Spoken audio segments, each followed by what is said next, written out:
My name is Pablo. I'm with the Audrain County Historical Society. And just a few years back, I kind of stumbled across about the most unusual of all Civil War battles. At least that's the way I react to it, very strongly to it. And I took it's right south of Butler, Missouri, in western Missouri. And there's a little walking trail. It's a state park, and there's not much to it. A little walking trail that takes maybe 25 minutes to walk. And if you didn't know the history of it, and about the wall of flames and the hand-to-hand combat and the results and the numerical 2-to-1, all these things, it wouldn't mean a thing. But when I walked that thing, it was really moving, because I could see these things happening because I'd read it and corroborated it. The first time I read it, I was convinced that this cannot possibly be true. But then it was corroborated again and again and again. So, well, apparently there's some truth to it. I have nothing to refute what I read about this incredible experience of the Battle of Island Mound. Now, we've all seen the movie Glory, right? If anybody here has not seen Glory, shame on you. It's really dramatic. The 54th Massachusetts is what, it was an all-black unit, and so it was the first one, right? Wrong.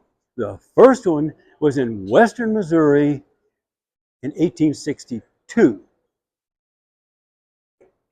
How could they do that and get themselves together when such a short period of time after Fort Sumter and all of these things and perform as they did is absolutely astounding what those guys did. Well, I'm going to tell it in first person, and of course I have to condense it. So I minimize fictionalization, but by condensing it, there's some degree of fictionalization because I have to leave things out and shorten this and that. But I want to give you the overall feeling of what this awful experience really was like.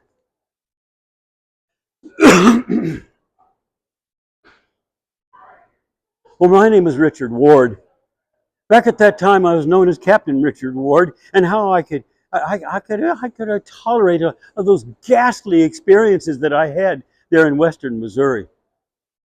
But I was a younger man then, and I guess I just kind of rolled with the punches.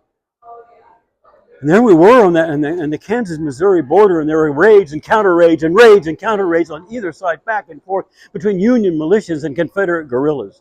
Over and over and over again, and little by little, we were losing. Those Confederate guerrillas, to call them tough is a terrible understatement of what they did, what they were willing to do, and slowly whip us. But somewhere along the line, somebody made the suggestion that some of these escaping slaves, some of them were young guys coming across from slave-holding Missouri into Free State Kansas, maybe these guys are irked by having been slavery, to just really come across with some deep motivations. Maybe they'd make good soldiers, but they don't have that impression. They don't have that fame of having been good soldiers. They don't have soldiering in their immediate backgrounds and their generations. But what do we have to lose? We're already losing. So we started. We got the word out by a number of ways. And the first one to report for duty, his name was Jacob Edwards. In that year, October, it would have been early September 1862. And he was really quite nervous, and I could tell as I talked to him, I could tell that there was a kind of an underlying anger there that might be turned into something militarily very potent. But I had no idea where that was going. And then a trickle just came in, then another one come in, and another one would come in. Just in a trickle. This is really kind of not going anywhere. And I talked to Jacob about it, and he said, "Look, sir, let me go back and see if I can talk to these. I know these guys. I know they're coming from all these places in Missouri. Slavery is no fun. It ruins your life. Doesn't pay very well. Let me try." Next thing we knew, we had 100. The next thing we knew, we had 100 more. And we topped out at 240 some highly motivated infantry and cavalry soldiers. And then we of course, we put them through basic training. Well, of course, basic training. We taught them everything that we could possibly imagine. We did not give them inferior horses. We gave them inferior nothing. They got Austrian rifles. That was the best you could find there, and they were all very uniform. Whereas on the Confederate side, they were tough, and there were a lot of those Confederate guerrillas. They did not have uniformity in their rifles and smoothbores, whatever they had. We did, and that turned out to have quite an impact. Boy, do they deserve it. Well, at the end of the basic training period, of course, they made a huge bonfire, and they were singing songs, and felt this great unity that any military organization has to feel, because it was their rage against their fellow men who had enslaved them and made them miserable. And then, when I walked down by the fire, I was their company commander, and it was Jacob. He said, come on, Captain, let's talk. So Jacob and I walked down a little path, and the sound of the celebrations were fading a little bit behind. We could still hear and see the orange of the flames. He said, "Sir, I want you to know something that happened in my personal life not too long ago that explains why I and my companions down here are behaving like we are behaving. It wasn't very long ago that my little 9-year-old sister was sold as if a piece of equipment, a hammer, a saw, chattel, a thing. 9 years old. And he knew full well that the process of maturity was going to lead her into a kind of savagery that I don't even want to tell you about, sir, and I knew what he meant. Well, it wasn't very long after that, because we got our marching orders, sending us right back into Missouri. That was the enemy territory. Back into Missouri was enemy territory, western Missouri. And some of us were mounted, and some of us were on foot. We were 2 columns when we headed out of there. And they were highly motivated. And riding right next to me was Jacob Edwards, Private Jacob Edwards, holding the Stars and Stripes. And I was beyond proud of that young man. We crossed over into Missouri, and our hearts started beating. This is enemy territory, and we're heading into combat here. We all knew it. Then a couple of our scouts came riding in, and they reined their horses, kicking up dust in front of them. They said, sir, we found them. They're over there by Hog Island. They're far more than, they may be double the numbers. We don't know. They know we're here. They saw us leading away, and they know we're here. Well, we kept right on going into the afternoon. We came across a kind of a little farmhouse type thing. And I looked back at them, and their expressions on their faces, I could tell. They knew something was about to happen. So when the family stepped out on the front porch and they saw 2 colors they didn't like, one of them was blue, uniform, the other was black, skin color. They didn't like either one of those. And oh, did they insult us. All right, insult us all you want. We know you don't like us. So we put ourselves to work to create a kind of a barricade, I guess you would call it. We were dragging in fence posts and old logs and things and built it up, I don't know, waist high, something like that. We didn't dare spend the night without protection. Well, it got dark, and got dark quick. And there, Jacob and I and all of the rest of them were around that circle with those Austrian rifles resting on it. And Jacob said to me, Cap, as long as there's one slave left in Missouri, sir, I'll fight. Well, the next day, it was about mid-morning, when the Confederate guerrillas decided that they would test it to see if we could shoot those things. And they came running by There were just a couple of them, then a couple more, and a couple more, out there quite a ways. And I said, hold your fire, men, hold your fire. I want them to get a little courage and come a little closer, which is exactly what they did. And they were falling into our trap. Hold your fire, men, hold your fire. And then came a few more. And then they came about a dozen as they circled right close, very close to us, very close to us. And I said, ready, fire! And we emptied many a Confederate saddle there. They had no idea that those guys could do such a thing. And then the horses were wandering in this direction and that direction. And then it all became quiet. And then it happened. The sun went down. And our hearts were still just pounding. That was our baptism of fire. And our hearts were still just pounding and pounding and pounding. We had no casualties as we rested those Austrian rifles on that little barricade. And Jacob said to me, sir, as long as there's one slave left in Missouri, I'll fight. Well, the next morning, about mid-morning, it happened. We heard them. We saw them to the south. They were double our numbers easily. They were almost all of them mounted cavalry. Terrifying, of course. And talk about pounding hearts. Then came the wall of flames. The wall of flames that came at us on that October day, burning into that dry grass with the southern wind headed to the north. And suddenly our barricade meant absolutely nothing. We had to abandon it. Platoons here and platoons there, platoons here and platoons there. We were not ready for this. I couldn't get the orders out quickly enough before the flames hit us.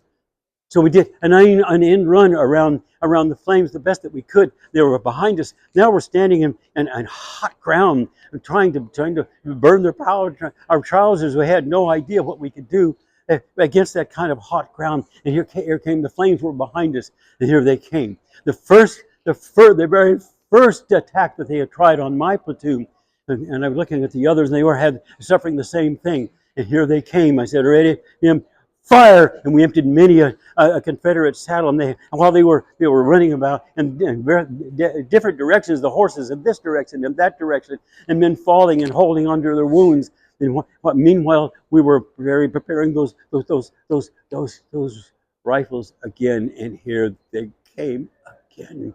But this time they were on top of us. They were on top of us. And the whole thing degenerated into something that no soldier really even desires to have at all. It was hand-to-hand combat. And they're slashing bayonets and hands on throats. And then the Confederate resistance just collapsed. 2-1.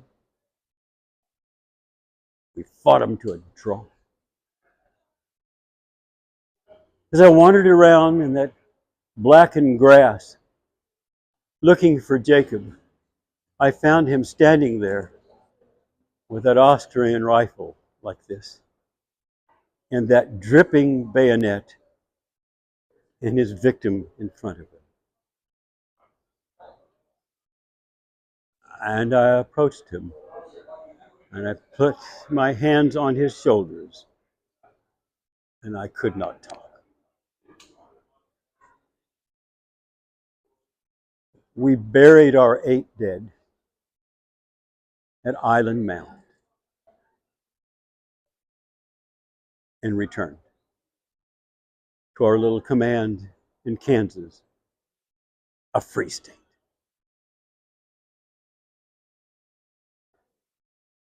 Well, the first Kansas colored volunteers were assigned elsewhere. And I wanted to stay with Jacob. But my commanders, you stay here, make another group like that. Well, then I got the news one evening. And even I got the news, a messenger came in with a message just for me. Jacob Edwards was dead. Killed at some god-awful place known as Poison Springs, wherever that is. Arkansas, Missouri. That night, sleep did not come.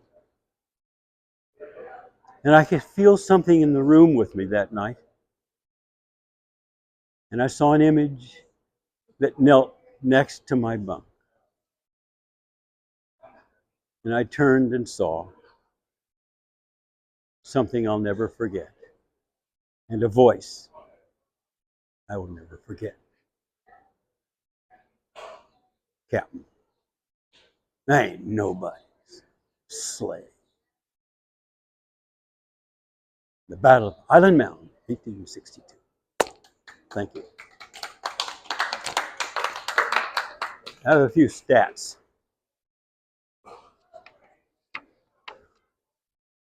It was the first black unit in the Civil War, and that was how long before the Emancipation Proclamation? About 2 months.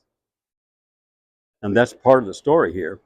Then after the Emancipation Proclamation, black officers were prohibited. And they just proved themselves to be just as good. Oh well. Confederate states described, the Confederacy described the Island Mound battle as crimes and outrages. Jefferson Davis wasn't happy, I don't think. He didn't like that too much. Confederate states decreed execution on the battlefield or after a battle of all black or white participants. Immediate execution. No prisoners. Rebel Commander Bill Thurman, in the Rebellion Record in 1863, wrote, "The Black Devils fought like tigers. Not one agreed to surrender, accepting death first." End of story. Who won? It was a draw numerically, but who won?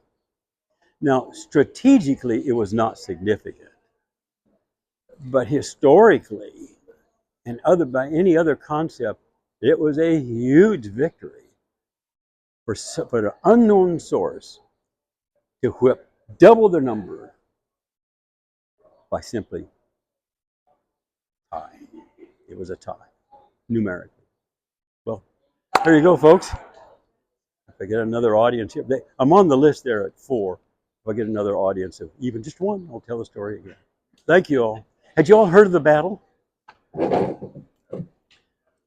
But I'm an incurable. I think I've read of it, but it's not super famous, is it? No, and it ought to be.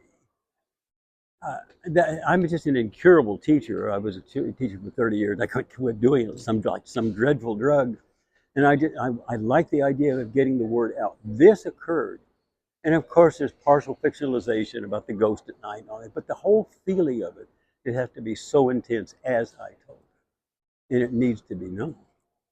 I like the story of the little park where it happened. But again, you have to know what happened. You have to see the wall of flames. I didn't fictionalize that, and the command, and a lady upstairs called it up on her phone, and there is a sketch of a hand-to-hand combat. Anybody got a phone? Yeah, I've seen it. I've got a little booklet on it. I really should have brought it so I could show you a sketch of that hand-to-hand part of it, in which the whole thing just degenerated to hand-to-hand combat. Battlefield of Poison Springs. Yeah. Arkansas? Back in the sesquicentennial of the Civil War, the Arkansas state parks had passport things, and you go to all of the state parks, get a little stamp, and my nephew and I did that. My great grandfather was, What did it indicate? The first Kansas Colored Volunteers as one of the units? I believe it did. And I'll be darned. I saw you nod. One of the battlefields in Poison Springs, Mark's Mill, both in Arkansas. The black soldiers tortured, carried upside down. Where? Oh, at Poison Springs?